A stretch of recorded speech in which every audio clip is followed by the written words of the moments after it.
Sabe aquele tipo de anime em que o protagonista literalmente nasce quebrado? Não é alguém que vai treinar por 100 episódios. É aquele personagem que já chega no mundo novo parecendo um erro no sistema.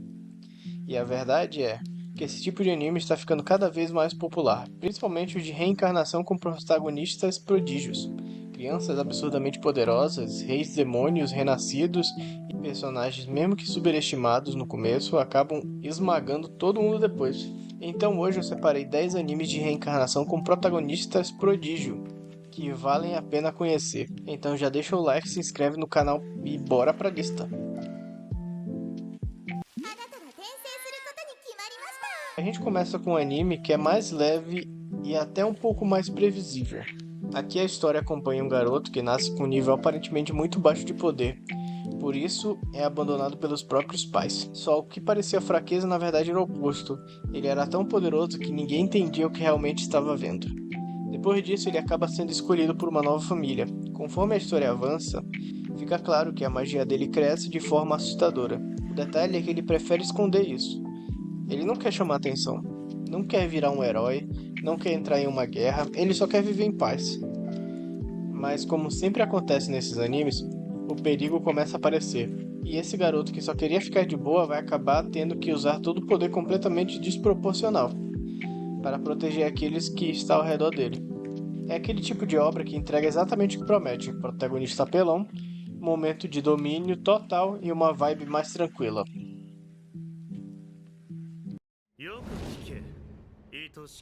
Esse aqui provavelmente muita gente já conhece.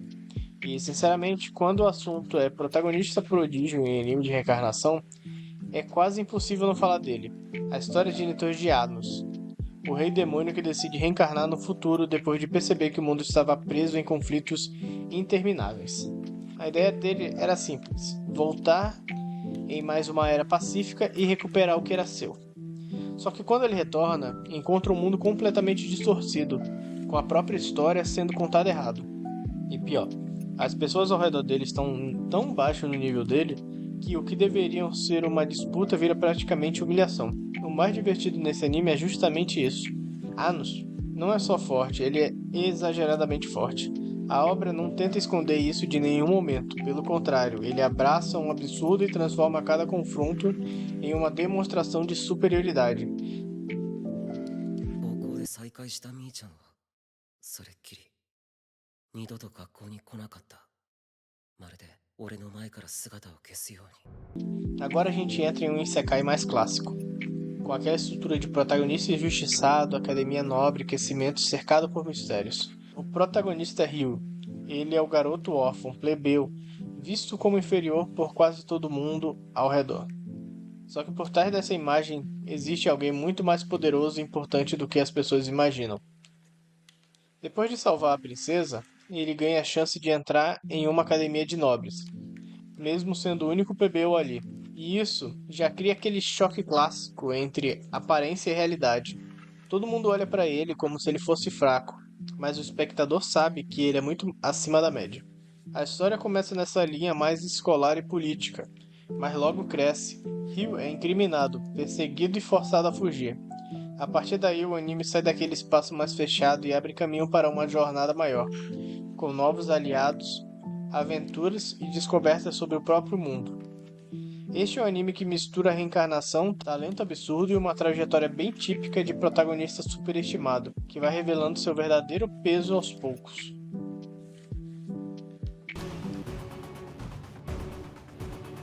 Este daqui pega a fórmula do Rei Demônio Overpower e brinca com a ideia bem interessante. E se o personagem mais poderoso do mundo simplesmente cansasse de ser inalcançável? A história acompanha Varvatos, o maior rei demônio de sua era. Ele é tão poderoso, mas tão acima de todo mundo, que viver desse jeito começou a ficar vazio. Então ele decide reencarnar em uma nova era para tentar uma vida mais comum. O problema é que, mesmo tentando se nerfar, ele continua quebrado demais. Na nova vida, ele entra na faculdade, faz amigos e tenta viver como alguém normal. Mas não importa o quanto que ele tente se encaixar, o nível dele continua muito acima do resto. E aí entra justamente a graça do anime. Ele quer a normalidade, mas o próprio poder dele o impede disso. Além disso, o passado dele continua ecoando no presente. Isso traz consequências que transformam essa vida comum em algo muito mais complicado do que ele queria. É uma obra que funciona muito bem para quem gosta de protagonista dominante, mas é uma motivação diferente da maioria. 続けることとする。我が剣は陛下のため、王国のため、民のために振るわれる。 Este anime tem uma reputação meio duvidosa e com razão. Tem gente que gosta bastante da história, mas todo mundo concorda que o CGI atrapalha em vários momentos. Mesmo assim, a premissa chama atenção. A trama acompanha um homem que reencarna como o oitavo filho de uma família nobre e pobre. Ou seja, ele está em uma família de status, mas sem realmente ter privilégios relevantes. Só que tudo muda quando ele descobre um talento raro para a magia. É aí que entra a parte do prodígio. Desde cedo, o protagonista mostra um potencial muito acima do normal, e isso abre caminhos que jamais estariam disponíveis para alguém na posição dele. O anime trabalha em uma ascensão social e mágica ao mesmo tempo. Ele não quer apenas ficar forte por ficar forte. Ele quer mudar a realidade da própria vida e da família. Mesmo com os problemas visuais em várias lutas, a base da história ainda segura o interesse de quem curte esse tipo de jornada de reencarnação com um protagonista talentoso. この人生、自分のために生きると決めている。故に英雄になど興味はない。 Aqui a história já é um pouco diferente. Isso faz um anime se destacar mais. A história conversa com o antigo rei-herói que reencarna no futuro, mas agora o corpo de uma garota. Só que a essência continua a mesma. O desejo de dominar a espada no mais alto nível possível. Desde muito cedo, ela já demonstra um poder absurdo. E mesmo com várias limitações e mudanças em relação à vida passada, o talento do combate continua fora da curva. O interessante desse anime é que o foco não está exatamente em um protagonista mágico padrão, mas alguém cuja força vem da habilidade, do instinto e da experiência carregada de outra vida. Isso dá uma identidade própria para a obra. Além disso, existe aquele contraste clássico entre aparência e capacidade. Enquanto muita gente a subestima, ela vai mostrando a luta após luta que está em outro patamar. Para quem gosta de protagonistas prodígio, com uma pegada mais de espada do que de feitiçaria, esse aqui entrega bem. ショックで記憶が混乱してるのね。お姉さんが守ってあげる。 Agora vamos entrar em um anime que trabalha a ideia do Rei Demônio Renascido, mas com um detalhe visual narrativo que chama a atenção. O grande Rei Demônio, prestes a ser destruído em meio à guerra, decide selar a si mesmo dentro de um cristal para sobreviver. Anos depois, ele desperta, não como uma figura demoníaca lendária que existia antes, mas ele retorna como uma criança. Este contraste é exatamente o que move a história. Por fora, ele parece mais um aluno transferido, por dentro ele continua sendo uma entidade extremamente perigosa e poderosa.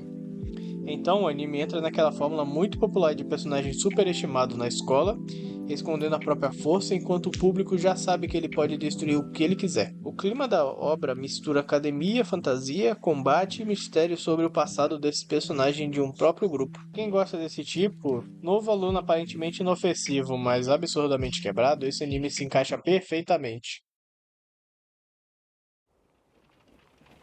あの旗は英雄が戻られたんだ。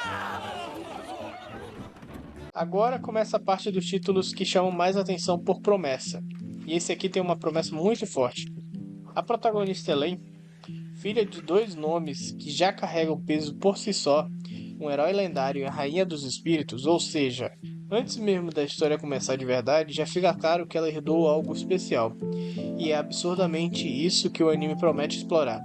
Uma criança com poderes espirituais absurdos, cercado por uma família poderosa, mas ao mesmo tempo envolvida em segredos, vínculos do passado e possíveis conflitos maiores.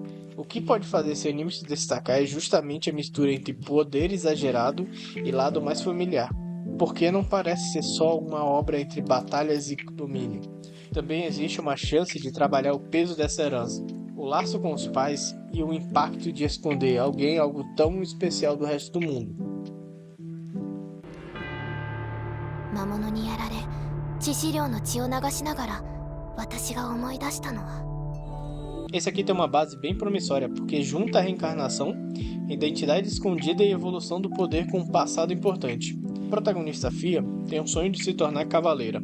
Ela nasce em uma família de guerreiros poderosos, mas é vista como a mais fraca entre eles. Até aí parece que ela é clássica história de superação, Só que tudo muda quando ela sofre um ferimento fatal e recupera as memórias da vida passada. E nessa vida anterior, ela era nada menos do que a santa extremamente poderosa. E nesse momento que a obra muda completamente de escala. O que antes parecia ser uma história de uma garota tentando provar o seu valor, passa a ser uma jornada de alguém que redescobre poderes capazes de enfrentar ameaças gigantescas. E o mais interessante é que ela não pode simplesmente revelar tudo. Além do poder, ela também tem um segredo. Como usar uma força tão grande sem expor quem ela realmente foi. 力を示してみる。 吹っ飛べ。 Fechando a lista, talvez seja um dos conceitos mais alinhados que todos os fãs desses isekais gostam. Aqui o protagonista reencarna como o 13º príncipe do imperador. Só que ele não é apenas alguém com sangue nobre. Ele já nasce com talento ilimitado, poder absurdo e potencial completamente fora da escala. Ou seja, diferente de muitos protagonistas que começam sofrendo, aqui nós temos alguém que já entra no mundo com uma posição privilegiada, com educação, recursos e status. Mas isso não significa que a vida será simples. Por trás da nobreza e da riqueza existe um cenário cheio de conspirações, disputas políticas e fome de poder. Então o anime parece caminhar justamente nessa direção. Mostrar um garoto prodígio usando a força esmagadora em um mundo que o verdadeiro perigo não está só no combate, mas também uma intenção escondida nas pessoas. Esse tipo de história costuma funcionar muito bem porque mistura duas fantasias fortes ao mesmo tempo. O prazer de ver um protagonista overpower e o prazer de ver esse protagonista esmagando as intrigas, manipulações e gente que achava que estava no controle. Se você quer mais vídeos assim, segue o canal e deixa o like. E comenta aí qual você vai assistir também.